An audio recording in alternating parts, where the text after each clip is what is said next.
Yes, beta. Yesterday I have started chapter number 19, Introduction to Company Accounting. Company accounting का introductory part मैंने कल start किया था। और इस चैप्टर के अंदर मैंने बताया था कि हम अभी पहले इसकी थ्योरी पार्ट को कवर अप कर रहे हैं। तो इसके अंदर मैंने कल फर्स्ट ऑफ ऑल डिस्कस किया था शेयर्स। शेयर का मतलब हमने पढ़ा था कंपनी की जो कैपिटल होती है उसको हम स्मॉल यूनिट्स में डिवाइड कर दिया जाता है और एक यूनिट को ही हम क्या कहते हैं, एक शेयर कहते हैं। उसको हम क्या कहते हैं बेटा, शेयर कहा जाता है। फिर हमने पढ़ा था इसके शेयर्स के टाइप कितने होते हैं। तो टू टाइप्स होते हैं, इक्विटी शेयर या ऑर्डिनरी शेयर, जो प्रेफरेंस शेयर्स नहीं कहलाते हैं, जिसमें कोई फिक्स डिविडेंड नहीं होता है। अगर कंपनी को ज्यादा प्रॉफिट होगा तो ज्यादा डिविडेंड मिलेगा, कम प्रॉफिट होगा तो कम डिविडेंड मिलता है। सेकंड हमने पढ़ा था कौन सा, प्रेफरेंस शेयर्स। प्रेफरेंस शेयर्स के अंदर हमने पढ़ा था तो कि कंपनी के जो शेयर होल्डर्स होते हैं उनके पास में दो प्रेफरेंशियल राइट्स होते हैं। जब भी कंपनी डिविडेंड डिक्लेयर करेगी तो पहले प्रेफरेंस शेयर्स को दिया जाएगा, और जब भी कंपनी कैपिटल रिटर्न करती है तो भी पहले प्रेफरेंस शेयर होल्डर्स को दिया जाता है। प्रेफरेंस शेयर होल्डर्स को डिविडेंड और कैपिटल का रिटर्न इक्विटी शेयर होल्डर्स से पहले मिलता है। फिर इसके बाद में हमने टाइप्स ऑफ प्रेफरेंस शेयर्स पढ़ा था, रिडीमेबल प्रेफरेंस शेयर्स, जिसके अंदर एक टाइम पीरियड के अंदर अंदर आपको रिडम्पशन करना होता है, मतलब रीपेमेंट करना होता है। सेकंड हमने पढ़ा था ई रिडीमेबल प्रेफरेंस शेयर, जिसमें आपका रिडम्पशन पूरी लाइफ टाइम नहीं होता है, कंपनी जब वाइंड अप होगी तब रिडम्पशन होगा। कन्वर्टेबल प्रेफरेंस शेयर्स, जो उनका एक कन्वर्जन किया जा सकता है एक टाइम पीरियड के बाद में, अगर इक्विटी वो शेयर होल्डर्स चाहें तो। नॉन कन्वर्टेबल प्रेफरेंस शेयर जो जैसा है वैसे ही रहेंगे, उसमें कोई कन्वर्जन ऑप्शन नहीं होता है। कम्युलेटिव प्रेफरेंस शेयर्स, जिसमें अगर किसी ईयर में कंपनी अगर डिविडेंड नहीं पे कर पाती है तो वो डिविडेंड अक्यूमुलेट होता जाता है, और जब भी कंपनी फ्यूचर में डिविडेंड पे करेगी तो वो पहले पुराना अरियर्स ऑफ डिविडेंड पे करना होता है। और फिर उसके बाद में नेक्स्ट हमने पढ़ा था non cumulative preference shares. Non cumulative preference shares के अंदर क्या होता है, कंपनी ने अगर करंट ईयर का डिविडेंड करंट ईयर में पे कर दिया तो ठीक है, अगर नहीं पे किया तो वो नेक्स्ट ईयर में उसका कैरी फॉरवर्ड ऑप्शन नहीं होता है, नेक्स्ट ईयर में वो डिविडेंड नहीं मिलेगा। नेक्स्ट पॉइंट हमने पढ़ा था पार्टिसिपेटिंग प्रेफरेंस शेयर, जिसके अंदर क्या होता है, जो शेयर होल्डर्स होते हैं प्रेफरेंस शेयर होल्डर्स, उनको एक फिक्स डिविडेंड मिलने के बाद में जो रिमेनिंग प्रॉफिट बचता है उसमें इक्विटी शेयर होल्डर्स के साथ में अगर पार्टिसिपेट करने का अगर राइट होता है तो उसको हम कहते हैं पार्टिसिपेटिंग प्रेफरेंस शेयर्स। और फिर आता है नॉन पार्टिसिपेटिंग प्रेफरेंस शेयर, जिसमें आपको कोई फिक्स्ड डिविडेंड दिया जाता है उसके अलावा और कोई एक्स्ट्रा डिविडेंड नहीं मिलता है, तो उसको हम कहते हैं non participating preference shares. First of all बताइए, यहां तक के टॉपिक में कोई डाउट है बेटा? No sir. नहीं है। इसी के बाद में फिर हमने नेक्स्ट टॉपिक रीड आउट किया था इस चैप्टर के अंदर, शेयर कैपिटल। शेयर कैपिटल का मतलब कंपनी जो कैपिटल रेस करती है शेयर्स के थ्रू उसको हम कहते हैं शेयर कैपिटल। जिसके अंदर हमने फर्स्ट पॉइंट रीड आउट करा था, ऑथराइज या रजिस्टर्ड या नॉमिनल कैपिटल, जो कंपनी की मैक्सिमम लिमिट होती है, जितने रुपए से कंपनी रजिस्टर्ड हुई है, कंपनी के एमओए के अंदर जो मेंशन है जितने रुपए के शेयर्स कंपनी अपनी पूरी लाइफ में इशू कर सकती है, उसको हम कहते हैं ऑथराइज या रजिस्टर्ड, और we can say nominal capital. The second one was issued capital, जितने रुपए के शेयर्स आपने पब्लिक को ऑफर किए उसको हम कहते हैं इशूड कैपिटल। थर्ड हमने पढ़ा था सब्सक्राइब कैपिटल, पब्लिक ने कितने अमाउंट के लिए शेयर्स के लिए अप्लाई किया है।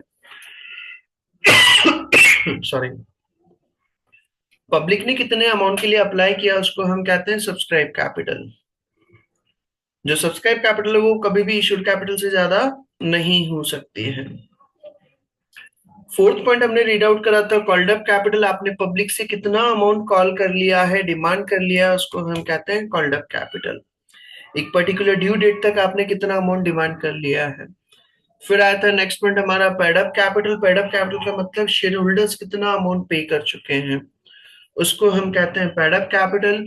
और नेक्स्ट पॉइंट हमने रीड आउट करा था रिजर्व कैपिटल। रिजर्व कैपिटल का मतलब जब आप अनकॉल्ड कैपिटल का कुछ पोर्शन अगर निकाल करके अलग रख देते हैं तो क्या हम उसको फ्यूचर में एक पर्टिकुलर सिचुएशन में ही डिमांड करेंगे, तो उसको हम कहते हैं रिजर्व कैपिटल। इसके बाद में फिर हमने नेक्स्ट टॉपिक रीड आउट करा था, जब कंपनी शेयर्स को इश्यू करती है तो थ्री टाइप से इश्यू कर सकती है, पार पर, प्रीमियम पर और डिस्काउंट पर। पार का मतलब जब शेयर्स को उसकी फेस वैल्यू की इक्वल वैल्यू पर अगर इश्यू किया जाता है तो उसको हम कहते हैं पार पर इशू करना। प्रीमियम का मतलब जब आप फेस वैल्यू से अबोव प्राइस पर अगर इशू करते हैं। और डिस्काउंट का मतलब जब आप फेस वैल्यू से अगर बिलो प्राइस पर अगर शेयर इशू करते हैं तो उसको हम कहते हैं डिस्काउंट पर इशू करना। Is there any doubt till this topic? यहां तक के टॉपिक में कोई डाउट है बेटा? No sir. नहीं है। चलिए फिर इसी के बाद में हम आगे आते हैं।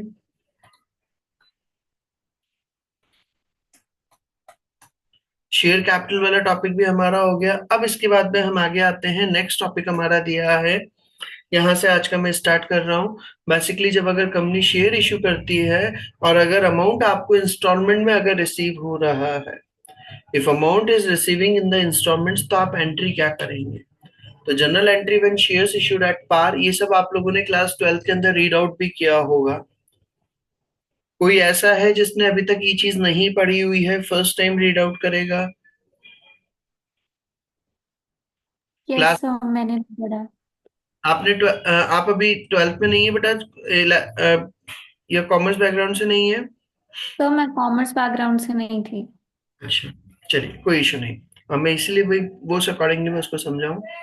चलिए तो देखिए अब हम इसमें क्या बोला है। भाई कंपनी क्या करती है बेटा, जब शेयर्स इश्यू करती हैं, तो शेयर अगर इश्यू कर रही हैं और अगर वो अमाउंट क्या करती हैं, इंस्टॉलमेंट्स में लेती हैं। इंस्टॉलमेंट में इन द सेंस, आपने भाई जब शेयर्स के लिए अप्लाई किया, सपोज शेयर की वैल्यू है 10 रुपीज। एक शेयर की कितनी वैल्यू है? 10 रुपीज सपोज। अब मैंने क्या करा भाई, आपने जैसे ही एप्लीकेशन पर अप्लाई किया तो 3 रुपीज तो मैंने तब ले लिए, आपने जब एप्लीकेशन में अप्लाई किया। फिर जब मैंने आपको शेयर अलॉट किया, तो अलॉटमेंट के टाइम पर मैंने फिर आपसे ले लिए कितने रुपए? 2 रुपीज। फिर अलॉटमेंट के बाद में फिर फर्स्ट कॉल, फिर ले लिए मैंने कितने? 3 रुपीज। और फिर मैंने उसके बाद में सेकंड कॉल, सेकंड कॉल मतलब सेकंड इंस्टॉलमेंट। अलॉटमेंट के बाद के इंस्टॉलमेंट्स को हम बोलते हैं कॉल्स। तो फर्स्ट कॉल पर ले लिए 3 रुपीज और सेकंड कॉल पर ले लिए 2 रुपीज। ये मैं क्या कर रहा हूँ? अमाउंट फंड्स रेज कर रहा हूँ through issue of shares. Shares के थ्रू मैं क्या कर रहा हूँ? अमाउंट फंड्स रेज कर रहा हूँ। एप्लीकेशन पर 3 ले रहा हूँ, अलॉटमेंट पर 2 ले रहा हूँ, फर्स्ट कॉल पर 3 ले रहा हूँ, सेकंड कॉल पर 2 ले रहा हूँ। अगर कंपनी ने क्या कर रखे हैं बेटा, इश्यू कर रखे हैं 10,000 शेयर्स, तो हम मल्टीप्लाई कर करके अमाउंट निकल जाएगा क्या बेटा? अब ये तो हो गई बात सर अमाउंट वगैरह की आ रही है। सर ऐसा जरूरी है क्या कंपनी हमेशा अमाउंट इंस्टॉलमेंट्स में ही लेती है क्या? ऐसा कोई कंपलसरी नहीं है। It's depend on the company. Company can receive the money in instalments also, company can receive the money in one time also. Books में अगर हम बात करें तो बेटा बुक्स में बताया हुआ है आप लोगों के, भाई कंपनी जनरली अमाउंट क्या लेती है? इंस्टॉलमेंट्स में लेती है। बट रियल लाइफ में जब आप वर्किंग करते हैं, जब आप कहीं पर देखेंगे, जब आप अगर इन्वेस्टर बनते हैं, तो वहां पर अगर आप देखेंगे तो वहां पर रियल लाइफ में कंपनीज वगैरह पूरा का पूरा अमाउंट क्या करती है? सिंगल इंस्टॉलमेंट में ले लेती है। वो नहीं बोलती तो कि कहाँ मैं बार बार पीछे घूमता रहूंगा। अभी रिसेंटली जैसे, अभी मैं बात करूं अप्रोक्स 5 डेज पहले ही, अप्रोक्स 5 डेज पहले, आप लोगों ने अगर नाम सुना हो NTPC, national thermal power corporation green energy, UC की एक सब्सिडियरी है एनटीपीसी की, एनटीपीसी ग्रीन एनर्जी, जो क्या करती है? सोलर पैनल्स वगैरह का और इनों का वर्क करती है। उन्होंने अभी मार्केट से फंड्स रेज किया था 10,000 करोड़ रुपीस।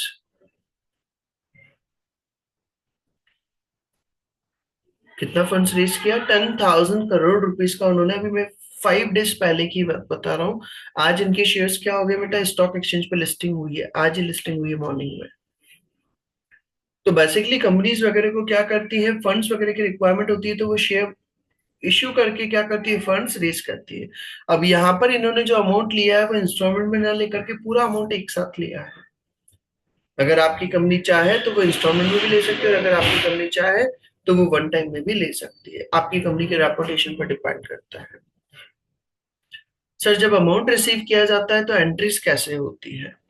तो अब एंट्रीज हम देखें। On receiving the application money, जब आपको एप्लीकेशन मनी रिसीव होती है तो आप एंट्री क्या करेंगे? डेबिट बैंक अकाउंट और क्रेडिट शेयर एप्लीकेशन अकाउंट। क्योंकि अमाउंट आपका आ रहा है और किस चीज से रिलेटेड आ रहा है? एप्लीकेशन से रिलेटेड।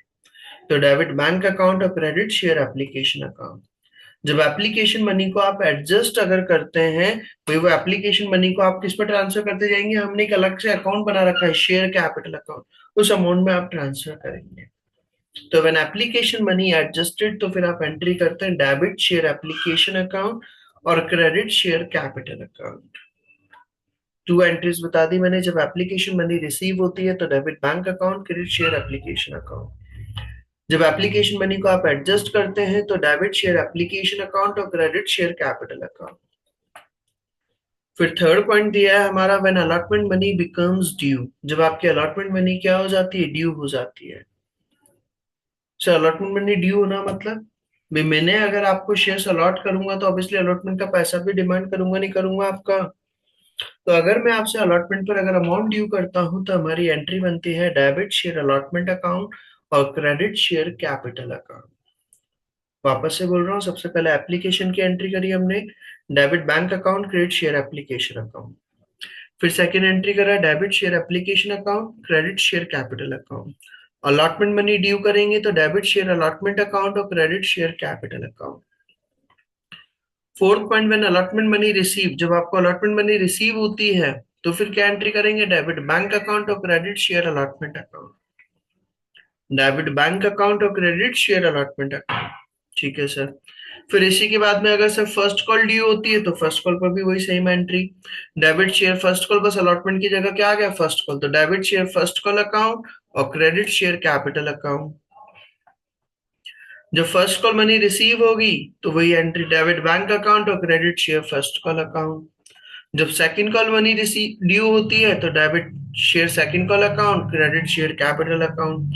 जब सेकंड कॉल मनी रिसीव होगी तो डेबिट बैंक अकाउंट और credit share second call account. यहां तक का पॉइंट क्लियर है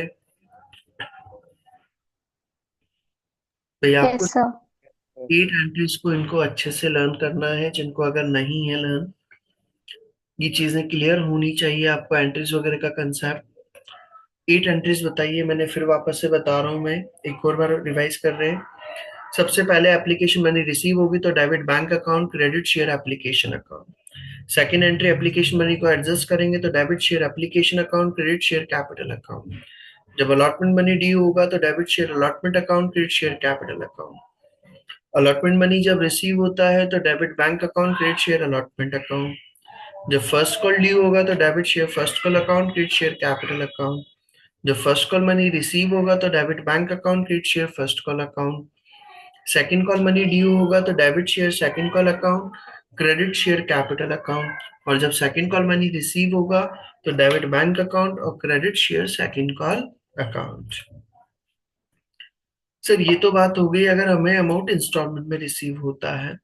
सर अगर पूरा का पूरा अमाउंट हमें अगर वन टाइम में अगर रिसीव हो जाता है, वन शॉट में अगर मुझे रिसीव होता है, तो फिर क्या एंट्री होगी, when whole application money received at one time, मतलब कि जैसे उन्होंने अप्लाई किया वैसे हमने उनको शेयर्स अलॉट कर दिए, तो फिर क्या होगा सर, फिर उस टाइम में क्या होगा, आपने जैसे ही अप्लाई करा वैसे ही हमने आपको शेयर्स अलॉट कर दी, तो फिर ओनली टू एंट्रीज हो गई, डेबिट बैंक अकाउंट और credit share application and allotment account. क्योंकि जैसे उन्होंने अप्लाई किया हमने उनको इमीडिएटली क्या कर दिया, अलॉटमेंट कर दिया। तो डेबिट बैंक अकाउंट और credit share application and allotment account. और second entry, debit share application and allotment account और credit share capital account. Is it clear? यहां तक की बात भी हो गई।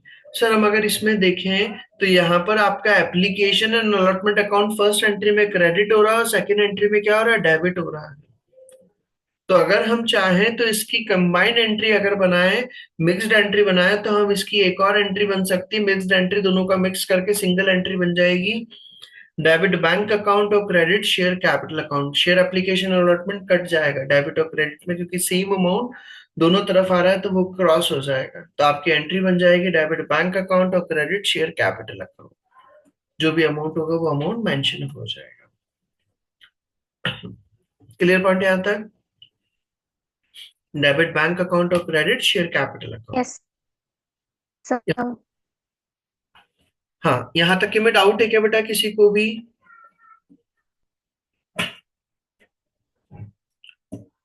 यहाँ तक के टॉपिक में कोई डाउट है? नहीं है। चलिए, तो इसी का हम एक क्वेश्चन देखते हैं। इस क्वेश्चन में क्या बोला हमें, ABC limited issued 1 lakh equity shares of ₹10 each. Company ने क्या करे बेटा, 1 लाख इक्विटी शेयर इशू किए हैं। एक शेयर कितने का है, 10 ईच का। Amount payable as follows, amount आपका पेबल है कैसे कैसे, एप्लीकेशन पर लेना है आपको ₹3, अलॉटमेंट पर ₹2, फर्स्ट कॉल पर 4 और सेकंड कॉल पर ₹1। ये हमें अमाउंट बताया है। एप्लीकेशन पर 3, अलॉटमेंट पर 2, फर्स्ट कॉल पर 4 और सेकंड कॉल पर 1। ये हमें अमाउंट बता रखा है। All money due received on time, जो भी अमाउंट हमारा था वो टाइम पर रिसीव हमें हो गया है। आपको क्या करना है, पास करनी है general entries. You have to pass general entries.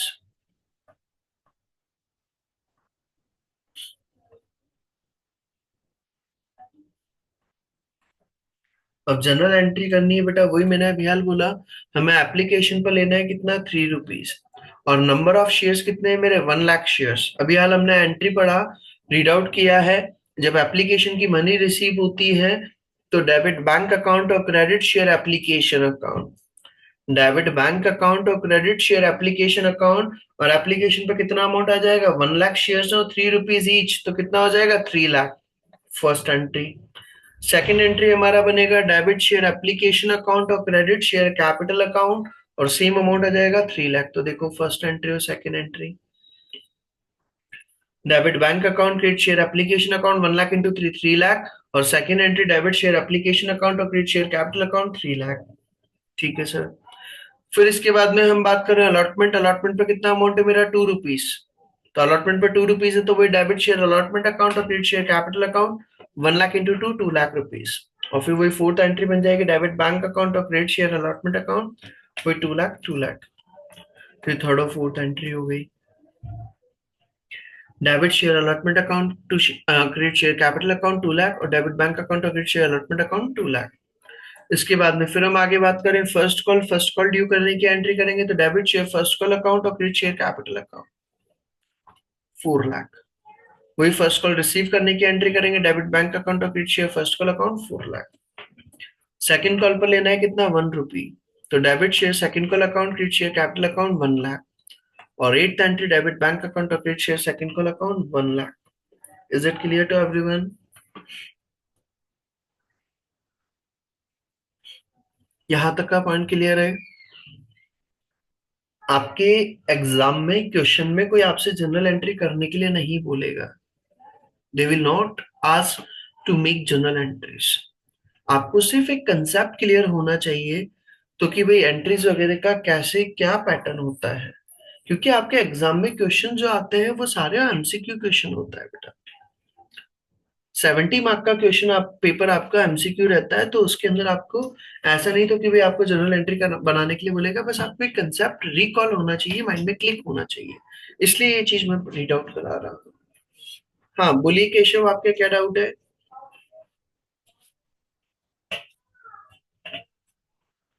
Yes. Sir इसमें अगर प्रीमियम पे इशू होंगे तो?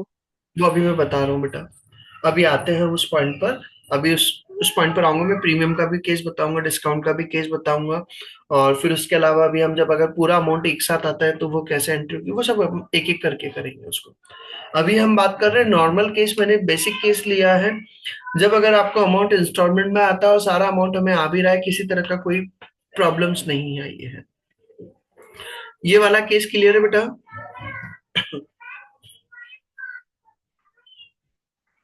चलिए, इसी के बाद में फिर हम आगे चलते हैं। सेकंड क्वेश्चन दिया है, ABC limited issued 50,000 shares of ₹20 each. ABC limited ने क्या करे हैं, 50,000 शेयर इशू किए हैं 20 ईच के। Full amount was payable on the application, पूरा का पूरा अमाउंट हमें किस पर लेना है, एप्लीकेशन पर। अभी हाल हमने रीड आउट करा था, जब अगर पूरा का पूरा अमाउंट आपको एप्लीकेशन के टाइम पर ही अगर लेना है, तो फिर आप ये तो 2 एंट्री बना सकते हैं, 2 एंट्रीज यू कैन पास। और अगर आप डबल एंट्री बनाएंगे तो क्या बनेगी, डेबिट बैंक अकाउंट और credit share application and allotment account. और सेकंड एंट्री बन जाएगी debit share application and allotment account और credit share capital account. 50,000 shares और पूरा अमाउंट आप एक साथ ले रहे हैं, तो 50,000 इंटू 20, 10 लाख 10 लाख 10 लाख 10 लाख। और we can pass single entry also in place of 2 entries. हम एक सिंगल एंट्री भी कर सकते हैं। सिंगल एंट्री क्या बन जाएगी? डायरेक्टली डेबिट बैंक अकाउंट और क्रेडिट शेयर कैपिटल अकाउंट, कितने अमाउंट से? 10 लाख से। 50,000 shares into 20, 10 lakh. Is it clear?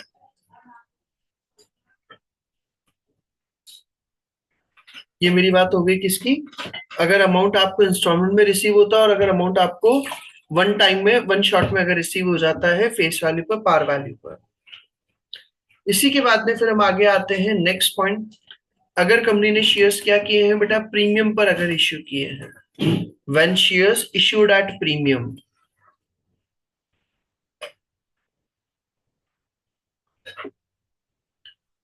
अगर आपने शेयर्स क्या किए हैं बेटा? प्रीमियम पर अगर इश्यू किए हैं, तो उस केस में कैसे ट्रीटमेंट होगा? भाई आपका 10 वाला शेयर था, आपने 12 पर इश्यू किया, तो आपको 2 रुपीज का क्या हो रहा है बेटा? प्रॉफिट हो रहा है क्या? 10 वाले शेयर को आपने 12 रुपीज पर इश्यू किया, तो 2 रुपीज का आपको क्या हो रहा है? प्रॉफिट हो रहा है। सर अगर क्वेश्चन में ये मेंशन नहीं हो तो कि प्रीमियम हमें किस स्टेज पर लेना है? एप्लीकेशन के टाइम पर लेना, अलॉटमेंट के टाइम पर लेना है, फर्स्ट कॉल के टाइम पर लेना है, या सेकंड कॉल के टाइम पर लेना है? अगर क्वेश्चन के अंदर मेंशन नहीं हो तो फिर हम ये अजम्पशन लेते हैं तो कि प्रीमियम हमने कौन से टाइम पर कलेक्ट किया होगा? अलॉटमेंट के टाइम पर। तो if in question it is not mention, अगर क्वेश्चन के अंदर मेंशन नहीं है that premium is payable at which instalment, तो कि प्रीमियम कौन से इंस्टॉलमेंट पर पेबल होगा, then we assume that premium will be payable at the time of allotment.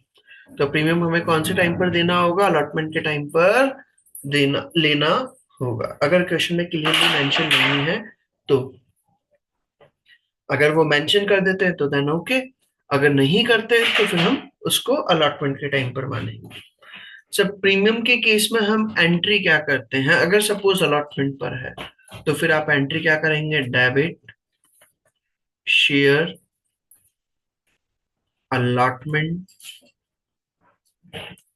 Account credit share capital account credit share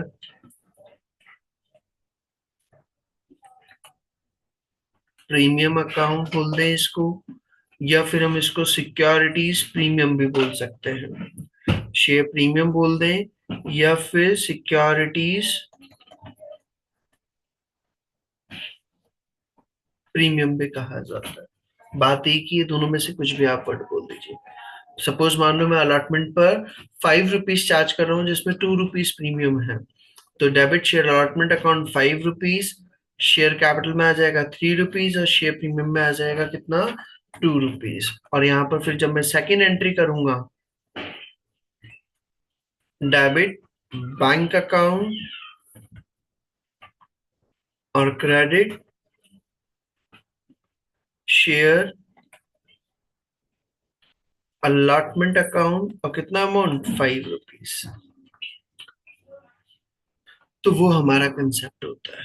मतलब in short में कहूँ तो प्रीमियम पर जब आप अगर शेयर इशू करते हैं तो वो प्रीमियम अमाउंट जो है वो आपके लिए क्या माना जाता है बेटा? प्रॉफिट माना जाता है। वो प्रीमियम आपके लिए क्या माना जाता है? प्रॉफिट है, क्योंकि आपको एक एक्स्ट्रा अमाउंट रिसीव हुआ है और उस प्रीमियम को हम क्या करते हैं? क्रेडिट किया जाता है। प्रॉफिट है तो इसलिए हम उसको क्या करते हैं? क्रेडिट करते हैं।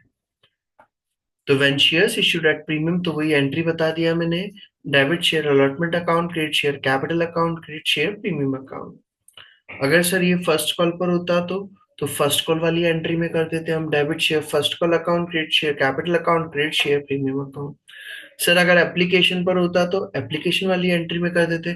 हम जो सेकंड एंट्री करते हैं एप्लीकेशन की, तो उसमें हम कर देते debit share application account, debit share application account और क्रेडिट शेयर कैपिटल अकाउंट और credit share premium account. Bank वाली एंट्री में ना दिखा करके उसको हम जो उसके अलावा दूसरी वाली एंट्री होती है उसमें हम प्रीमियम का अमाउंट शो कर देंगे, और बैंक वाली एंट्री में टोटल अमाउंट से शो कर दिया जाता है। यहां तक की बात भी हो गई सर। फिर इसी के बाद में हम आगे चले इसी के अंदर। अगर कंपनी क्या करती है? डिस्काउंट पर शेयर इशू करती है। अगर कंपनी क्या करती है बेटा? शेयर्स अगर डिस्काउंट पर इश्यू करती है, सपोज 10 रुपीज का शेयर है, अगर आपने 9 रुपीज पर अगर इश्यू किया ₹10 का शेयर है, अगर आपने ₹9 पर अगर इशू किया तो क्या एंट्री बनेगी? तो डेबिट बैंक अकाउंट पूरा का पूरा अमाउंट अगर मुझे वन टाइम में मिल रहा है, debit bank account, debit discount account, discount दे रहा हूं मैं सर, क्यों? ₹10 का शेयर है, ₹9 पर इशू कर रहा हूँ, तो ₹1 का क्या हो गया? डिस्काउंट। तो मेरा शेयर जा तो कितने का रहा है? ₹10 का, जबकि पैसे आ कितने रहे? ₹9। तो ₹1 का क्या हो जाएगा? डिस्काउंट। और वो डिस्काउंट मेरे लिए क्या है? लॉस है। मेरे लिए क्या है? वो लॉस है। तो debit bank account ₹9, debit discount account ₹1, और क्रेडिट शेयर कैपिटल अकाउंट कितना? ₹10। ये जो डिस्काउंट है ये हमारे लिए क्या है? Loss. It is an loss for the company. But real life में मैंने आपको बोला कंपनी नॉर्मली शेयर्स डिस्काउंट पर इशू नहीं कर सकती।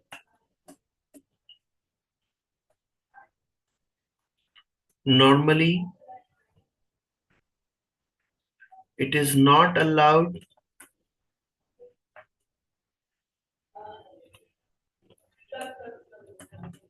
to issue shares at discount। आप शेयर्स को डिस्काउंट पर इशू नहीं कर सकते। क्यों नहीं कर सकते? क्योंकि हो सकता है आप मिस यूज करें अपने पास का।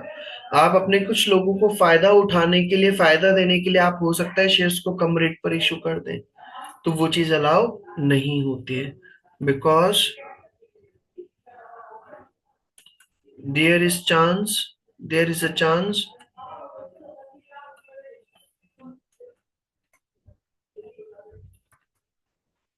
to receive benefits by some persons in wrong way। क्योंकि वहां पर हो सकता है कुछ लोग गलत तरीके से क्या करें, बेनिफिट्स वगैरह रिसीव करें। तो उसको रोकने के लिए हम क्या कर सकते हैं? उसके लिए गवर्नमेंट ने क्या कर रखा है? इस पर रेस्ट्रिक्शंस लगा रखे हैं, तो कि शेयर्स आप डिस्काउंट पर इश्यू नहीं कर सकते। यहां तक का पॉइंट क्लियर है बेटा? तो अगर यस सर। तो हमने अभी तक क्या कंसेप्ट पढ़ा? जब अगर आप शेयर्स पार पर इशू करते हैं, प्रीमियम पर इशू करते हैं और डिस्काउंट पर इशू करते हैं, तो कैसे कैसे केस होता है। तो बेसिकली अगर मैं एक एग्जांपल लूं, suppose and company issued shares, मान लो शेयर्स हम ले लें 30,000 शेयर्स ऑफ ₹10 ईच। कंपनी ने क्या करे? शेयर इशू करे हैं 30,000 shares of ₹10 each. Pass general entry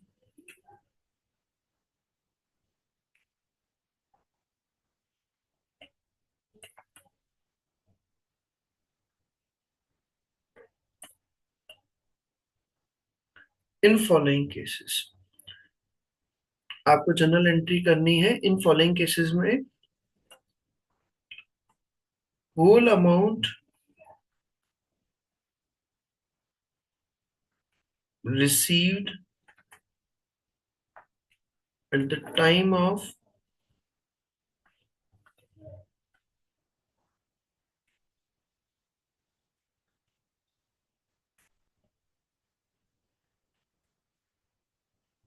अगर आपको पूरा का पूरा अमाउंट क्या हो गया बेटा? एप्लीकेशन के टाइम पर ही अगर रिसीव हो गया है। फर्स्ट केस हमें बोला है इफ शेयर्स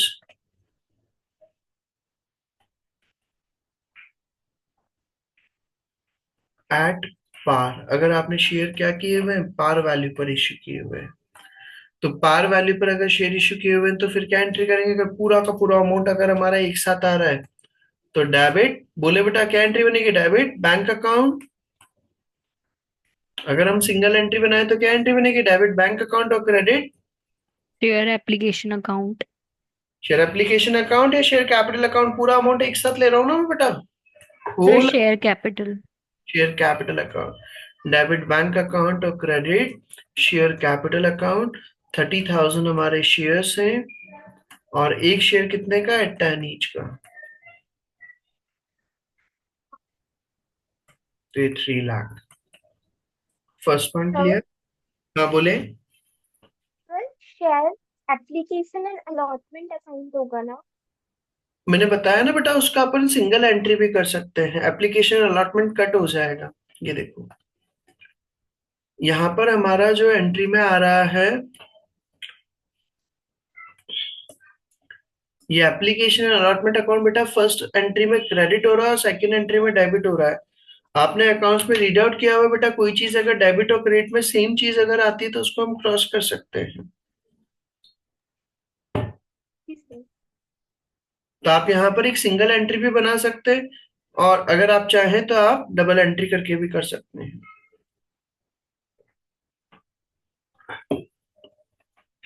यहां तक की बात हो गई सर। अब तो फर्स्ट केस हो गया। सेकंड केस की अगर मैं बात करूं, if shares issued at 5% premium, अगर कंपनी ने शेयर्स क्या किए, 5% प्रीमियम पर अगर इशू किए हैं, तो प्रीमियम पर इशू करें, वही अमाउंट पूरा हम एक साथ ले रहे हैं, तो फिर एंट्री क्या बनाऊंगा मैं, debit bank account, credit share capital account, credit share premium account. ये एंट्री करेंगे क्या बेटा, debit bank account, credit share capital account और credit share premium account. Share capital के अंदर कितना अमाउंट आएगा, हमारे कितने शेयर्स थे, 30,000 शेयर्स, और एक शेयर कितने का, 10 each, that will be 3 lakh. Share premium के अंदर 30,000 शेयर्स और एक शेयर पे प्रीमियम है कितना बेटा, 5%, तो 5% कितना हो जाएगा, 0.50, 50 पैसा। 10 रुपीज का 5%, 50 पैसा, तो 30,000 to 0.50, that will be 15,000 and the total amount will be 3,15,000। Discount पर अगर इशू करें तो डिस्काउंट मैंने अभी हाल बता चुका हूँ, डिस्काउंट पर इशू करना अलाउ नहीं होता है।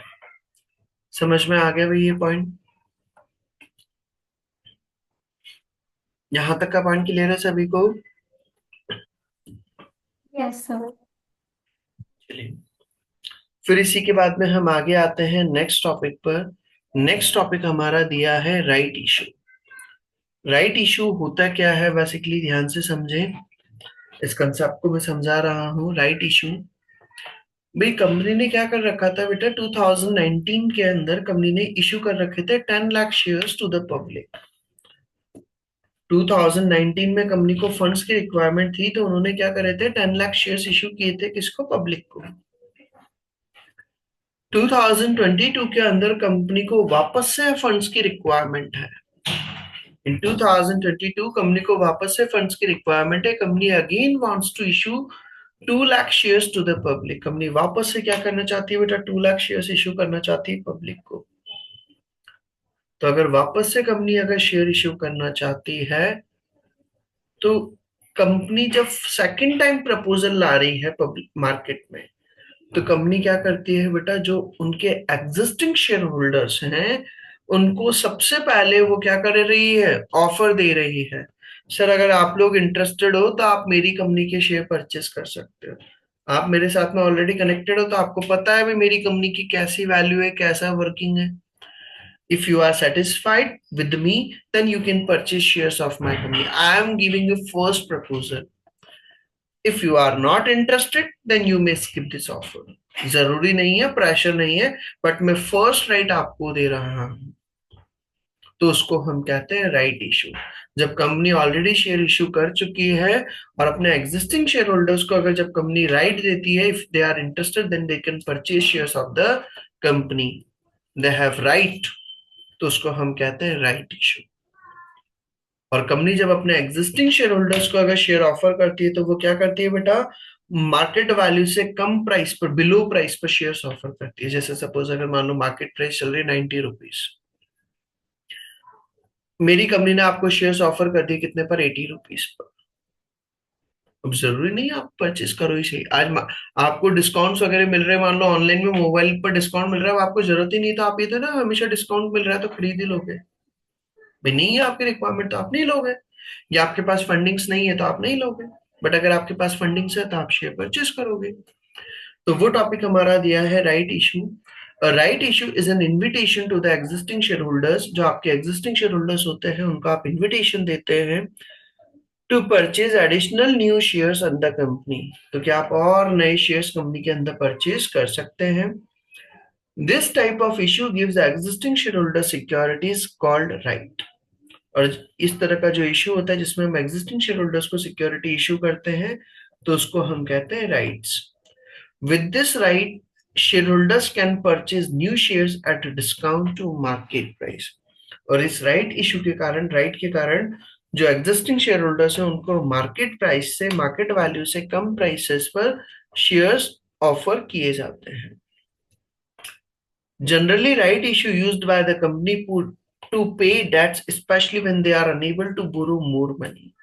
जब अगर उनको मान लो मोर मनी अगर नहीं मिल पा रही है, बाजार से फंडिंग्स वगैरह में दिक्कत आ रही है, तो सबसे पहले क्या करती है भाई, अपने जो एग्जिस्टिंग शेयर होल्डर्स हैं उन्हीं से पूछ लो। अगर वही दे दे तो अपना काम हो जाएगा, फालतू बाजार में जाने की जरूरत नहीं पड़ेगी, सारा प्रोसीजर करने की जरूरत नहीं पड़ेगी, अपने एफर्ट्स क्या हो जाएंगे, कम लगेंगे। तो कंपनी अगर एक स्पीडी प्रोसेस करना चाहती है, फटाफट से काम खत्म करना चाहती है, तो वो कंपनी क्या करती है, अपने एग्जिस्टिंग शेयर होल्डर्स को क्या कर देती है, प्रपोजल रख देती है, sir if you are interested then you can apply for shares in my company. यहां तक का पॉइंट क्लियर, राइट इशू तक का।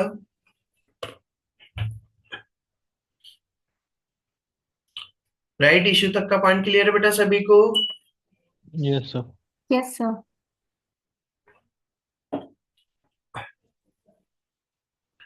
इसी के बाद में फिर हम आगे आते हैं, नेक्स्ट टॉपिक दिया है हमारा बोनस इशू। बोनस इशू क्या होता है बेसिकली, जैसे अपन लोग भी देते हैं बेटा, अपने सर्वेंट्स वगैरह को दिया जाता है, लाइक दिवाली पर अपन बोनस देते हैं, वैसे ही कंपनीज वगैरह भी क्या करती है, बोनस शेयर्स इशू करती है। सर क्यों करती है बोनस शेयर्स इशू, कंपनी के पास में बहुत सारे अगर प्रॉफिट्स अक्यूमुलेट हो गए हैं, कंपनी अपने शेयर होल्डर्स को हैप्पी करना चाहती है, तो वो कंपनी फ्री में क्या करती है, उनको शेयर्स इशू कर देती है। तो इसको हम क्या बोलते हैं, also known as bonus issue को also known as scrip issue और कैपिटलाइजेशन इशू। इसको हम स्क्रिप इशू भी बोलते हैं और कैपिटलाइजेशन इशू भी बोला जाता है। It means an offer of free additional shares to the existing share holders.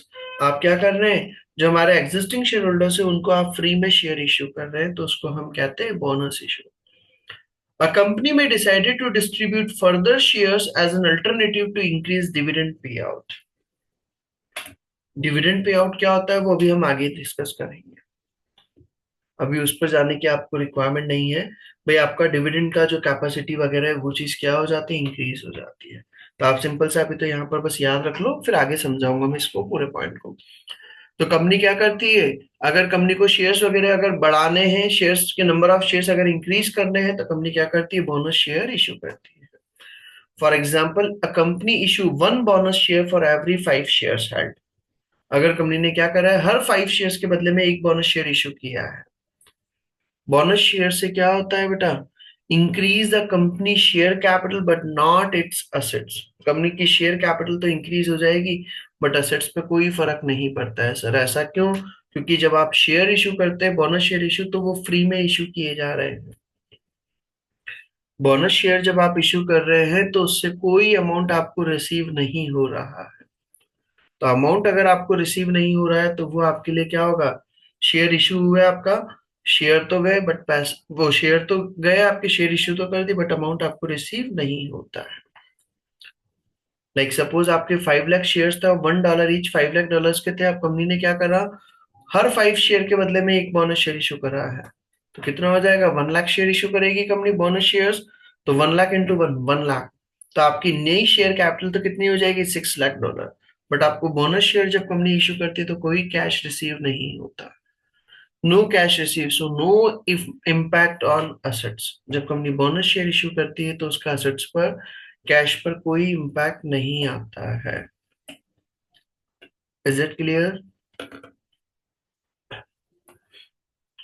यहां तक का टॉपिक हमारा हो गया है, बोनस इश्यू तक का। आज का यहाँ तक का आप कंसेप्ट को रीड आउट करें। ये जो मैंने कंसेप्ट समझा है इसको एक बार अच्छे से देख कवर अप कर लें। कल इसी के अंदर फिर हम आगे का स्टार्ट करेंगे। एक बार इसको यहाँ तक का कवर अप कर लीजिएगा बेटा, ठीक है? चलिए बाकी का हम कल नेक्स्ट क्लास में करते हैं। ओके बेटा, thank you everyone. Thank you, sir. Welcome बेटा।